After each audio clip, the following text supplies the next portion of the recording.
Buddy, happy Labor Day. Welcome to a holiday edition of Mondays with Mike. I hope you're enjoying the day, despite the fact that, yes, we will have some rain out there today, maybe even some heavy thunderstorms. So I got my little graphic behind me here. Temperatures are probably going to be held into the 90s today. We hit 100 again yesterday, Sunday, which was the 41st time this year that we hit 100 degrees or hotter in Houston. We've actually done it in this young month. Through the first 3 days of the month, we've been 103, 102, and 100. We'll probably break that today with the rain that's around. I'll be very surprised if we hit 100 today. So that is good. If you're working today, extra special happy Labor Day to you.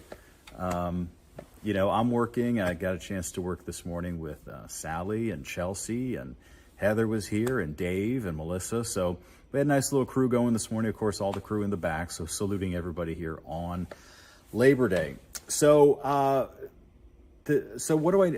weather-wise, so what we need to talk about weather-wise is, first of all, we need rain so desperately. And I don't know if you remember, but for the last, weeks, couple of months, I've been talking about how this summer resembles the summer of 2011, and how we're going to start to run into some problems with not just drought, but fires and things like that. And we had tremendous forest fires in the summer of 2011. And although fortunately we haven't had anything that widespread so far, in Walker County, which if you don't know, it's two counties up from Harris County. So you have like Houston and Harris County, you have Conroe in Montgomery County, and then you have New Waverly and Huntsville is up in Walker County. And it's very wooded. 4,500 acres burned. As of last night, the Texas Forest Service said that the flames are 60% contained. The fire is 60% contained. I have to assume it's more than that by now. So that's good, but it just goes to show you, this thing started very quickly and spread to 4,000 plus acres very quickly. So we need to continue to just be vigilant in observing those, the outdoor burn bans, because it's very, very serious. So the drought, are we going to get any help from the drought? Well, let's see. I had some graphics I was going to share with you regarding that. The NOAA's Climate Prediction Center, CPC, if you want to really sound like you're into this weather geeky kind of stuff.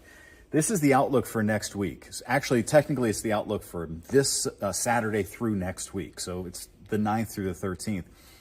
The entire country basically here is orange, which, see, I say orange, but I've taught myself to say orange because people in Texas say orange and they make fun of me. It is very likely, we're in the very likely category here when you look at the probabilities right there, that we're going to have above average temperatures again. So we're talking about next week. So for the rest of this week, by the way, what's average? Average is about 92 to 93 for this time of the year.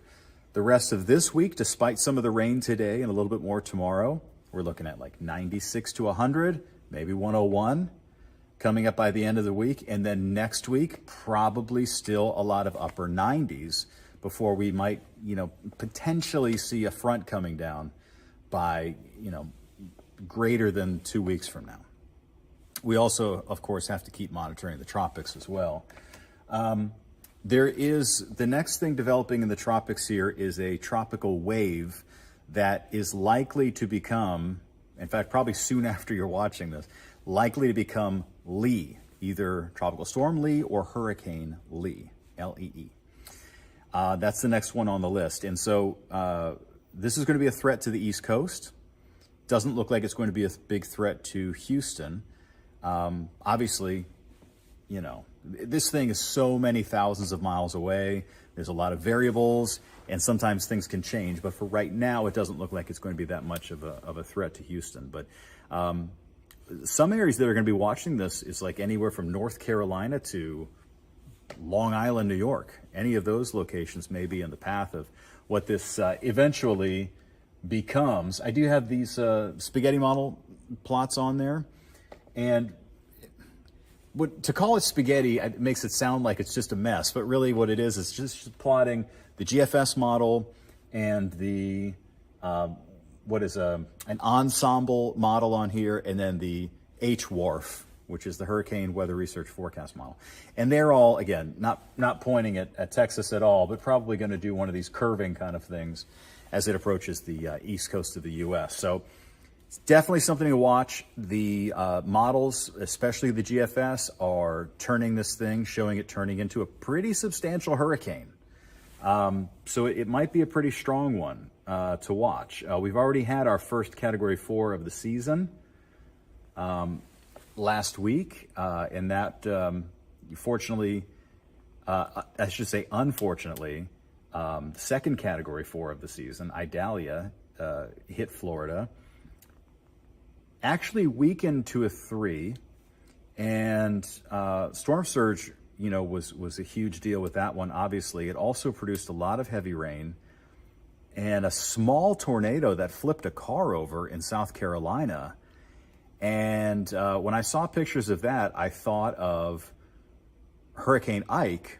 When we got hit by Hurricane Ike, I remember driving through Sugar Land, and maybe you guys saw something like this too, but everything was okay, and then there would just be like this little swath, maybe, I don't know, 20 or 30 feet wide, where everything's leveled. Not the houses, but all the trees were leveled, and there was roof damage and stuff. And a lot of that comes from what seemingly were very small scale, you call them vortices, little, basically tornadoes, but very short-lived, probably impossible to spot on radar. And if you could see them, they only last maybe a minute, less than a minute, just goes through there where you have higher winds. And so it looks like that happened with Idalia as well. So anyway, that's the next thing that we are going to be watching out there in the Atlantic. This is what it looks like on the visible satellite right there. It's coming together. It really is coming together. So it's probably going to end up being our next system. So that's what's going on in the world of weather. I was over the weekend. The other thing I wanted to talk to you about was kind of get your opinion on is we're getting into football season, right? And there were a lot of college football games. Florida State beat LSU, which was huge because, that's my school. And we scheduled basically our hardest opponent the first game of the season. So that was pretty awesome to get that win. So that was nice to see. The coach of LSU, Chip Kelly, was like so upset. He was a little bit nutty after the game, but nothing against LSU fans. I like LSU too. Yeah, I kind of pull for LSU also. But anyway, I was glad to see Florida State win. Coach Prime, Deion Sanders, also Florida State, he won his first game as head coach of Colorado University, which was pretty awesome. Big upset over TCU. And keeping on the subject of football, you let me know. On Netflix, there's a really good documentary that I watched yesterday on Johnny Manziel, Johnny Football. And it's a mess. I mean, I don't know what to make of the documentary. It's such a story of what we've seen happen so many times to young actors and actresses and singers and movie stars and stuff, where you get that much fame, that much attention, that many people just chasing you around for your autograph and all that at a young age, and you don't really have a good supporting cast to keep you away from all the bad stuff. And it seems like that's what happened to Johnny Football. Now, that being said, I was kind of disappointed at the end because I was expecting him to be a little more contrite, because he was still drinking, so it's not as if he's, sober, because, most people, when they have gone through a drug addiction and all of that, like he did, generally abstain, but right there at the end of the documentary, he's still drinking hanging out and everything, which made me a little worried, about what's going on with him. But it was, I was a little disappointed at the end that maybe he didn't show a little more contrition, a little bit more regret, and a little bit more maybe apologetic, to not just the A&M fans, but like the Cleveland Browns fans. Because remember, they spent a first-round draft pick on him, and they, he was supposed to be their savior, and it was awful. So if you have an hour, and if you really like football, and if you're an Aggie, or you just, like I said, you just want to know more about him, it was a very, very well done documentary. And one thing I'll say too is that he's not the only one that comes out looking pretty bad in this. My personal opinion, agree to disagree, whatever, but Cliff Kingsbury, who was the offensive coordinator at A&M, he did not make himself look very good in this documentary at all. I mean, the attitude was kind of like, okay, Johnny is, it's okay if he doesn't show up. It's okay if he is boozing the night before the game, but as long as he balls out on Saturday, we're going to look the other way at everything. And I have a feeling that's the same thing. I haven't watched the documentary on Swamp Kings from Florida, University of Florida, but I have a feeling it's a similar situation. And I know at my alma mater, I'm sure they did the same things at Florida State too, but it's just disappointing. But what's one interesting thing is that came out of all this was that Manziel got in a lot of trouble for signing autographs and getting paid for signing autographs. And now, and I think it's a really good thing, the NCAA now allows college athletes to make money off of their name, image, likeness, this NIL.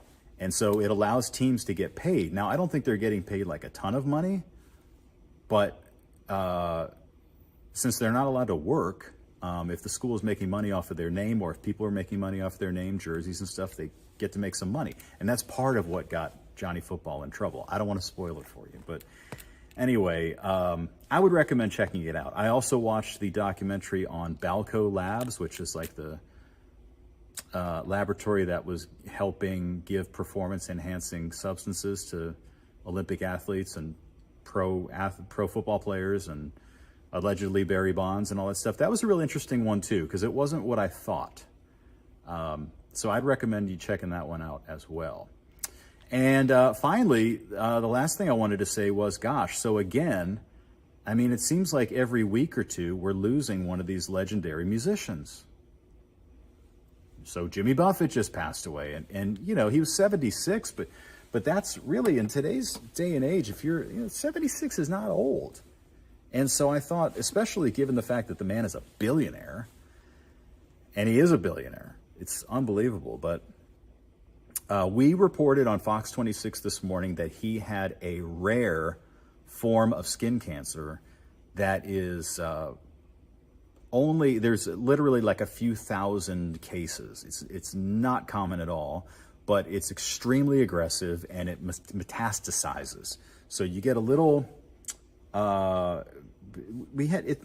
it's on our website here, but you get a small silvery pink kind of raised blotch on your skin. And if it's not taken care of quickly, it can spread to other parts of your body, and that's what happened with him. So it all happened really fast. So that was kind of a shame, and I found, I would like to show it to you here, but I can't for copyright reasons and all of that stuff. But I came across a clip. If you're on YouTube, I'm giving you a lot of homework here. If you're on YouTube, if you search Jimmy Buffett and David Letterman, he made an appearance like on the old Late Night with David Letterman show in the early 80s. And what was beautiful about it was I never realized like what a good singer and guitar player he was. He was on the Letterman show, and Dave said, "Can you play, this is my favorite song, Come Monday." And Jimmy Buffett just had an acoustic guitar there behind this chair, I think, and he just pulled it out, and then just like that, beautiful rendition of Come Monday, like better even than the album version, because it was just him and the guitar. And it was just really, really nice. And I was impressed. And then I started feeling sad because I'm like, well, okay, now I see he's really good. And he just died. So, it's not really like my genre of music, but that performance I thought was just really, really cool. So, it's worth 5 minutes of your time. It's really, really cool. So, yeah, so that's about it here on this Labor Day. I mean, we're all laboring on this Labor Day. We could be grateful for our jobs, but you also don't feel bad about taking some time off for yourself, because that's what Labor Day is supposed to celebrate, is the labor of all the people who worked, you remember that Alabama song, 40-hour week for a living, So kind of like that, whether the truck drivers and the steel mill workers and the coal miners and, weather people, doesn't quite fit in there. Anyway, I want to thank you so much for joining me for this rambling edition. Look, it's Labor Day, and I got to be honest with you, I didn't sleep well last night at all. I slept like maybe 2 hours, tops. I've gone through a terrible bout of insomnia for about almost 2 weeks, week and a half. And I just can't figure it out. I don't know, cannot figure it out. So I'm sure you've been there. Usually it goes away on its own, right? So anyway, we have an exciting week ahead. My youngest is turning 12. Yep. So I'm gonna have two 16-year-olds and a 12-year-old. And so we're going out to dinner, and then we're having a party and all that stuff. So it's gonna be a lot of fun. And we got football starting, like in a week, like actual football, like actual Texans football and all that. So get to see E.J. Stroud and what he can do. All right, C.J. Stroud.